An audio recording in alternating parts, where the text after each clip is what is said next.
Graham. Good morning, Ms. Young. Good morning. Good. Would you support a vote on the Senate floor regarding the president's budget? Thank you, Senator Graham. As a former longtime staffer of the Hill, I would not deign to tell the Senate how to conduct its business. Okay. Well, I just would ask the chairman, let's have a debate on the budget and vote on it, and I think that'd be good for the country. Are you in the chain of command or decision-making process regarding changing Title 42 deportation policies? I certainly keep up with the policy discussions. I also know, and I know you know, that Title 42 has also been brought up in the courts.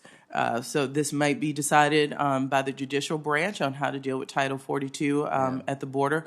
But I am a part of discussions because there are budgetary consequences. Right. So let's set the courts aside for a moment because we can't deal with that. Is there a movement in the Biden administration to change Title 42 policies? Senator Graham, you know any decisions or conversations we have with the president? Well, I mean, I read about it in the paper. Yeah, I won't discuss anything decisional we talk to the president about, but what I will point to is in this budget, there's a 5% increase for the Department of Homeland Security, including additional agents. Look, we have a pattern of migration, and we are preparing to ramp up for a traditional pattern of additional people coming across the border. My question is, well, do you support eliminating Title 42 deportation authority? I don't have a personal opinion. I believe we, from a resource position, are putting forth enough money to deal with a historic pattern. Do you believe our border is more secure today than it was 2 years ago?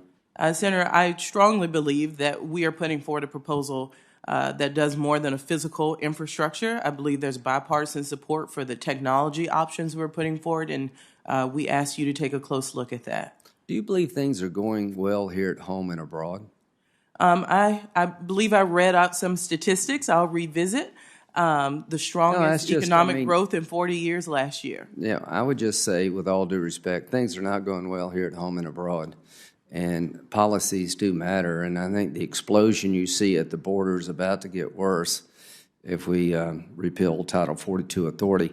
On the defense side, do you think this is a dangerous world, getting increasingly more dangerous? You and I have talked about this. It absolutely is, and gotten worse with the Russian aggression since we last talked. Yeah.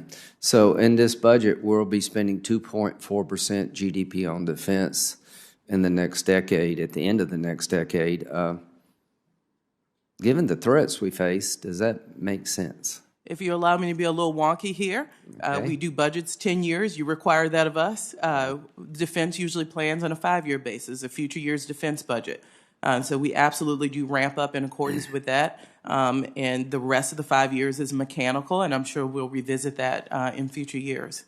Yeah, and I have a lot of respect for you, and I think I voted for you enthusiastically, but not being wonky, this budget puts us on a path to spend less on defense, GDP-wise, in the modern history of America. And we're going to spend more on domestic spending at a time when the world is literally coming apart. China's developing hypersonic missile capability. Their military is growing by leaps and bounds. You've seen what's happened in Ukraine, and I think Putin's not going to stop there unless somebody stops him.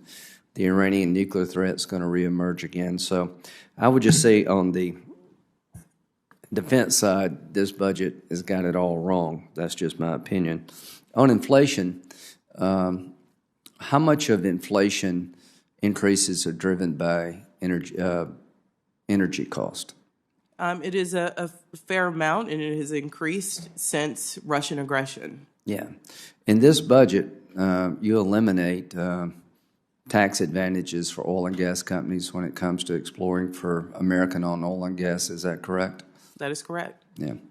Are you aware of the calls by President Biden to get OPEC to produce more oil?